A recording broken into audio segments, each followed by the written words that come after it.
The purpose of the Quick Access Toolbar is to host shortcuts for making Word easy to use.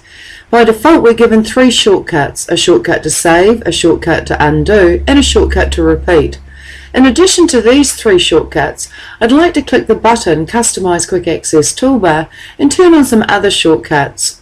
When I click this button, I can see with ticks that these 3 commands have been turned on. What I'd like to do is turn all of these commands on above the dotted line. If you click the New option, you now have a 4th button on your Quick Access Toolbar, which enables you to quickly create a new document should you ever need to.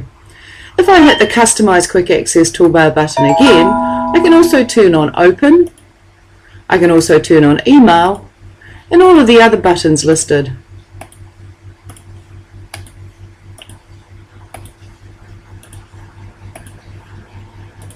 And now I have a series of buttons to make Word easy to use on my Quick Access Toolbar.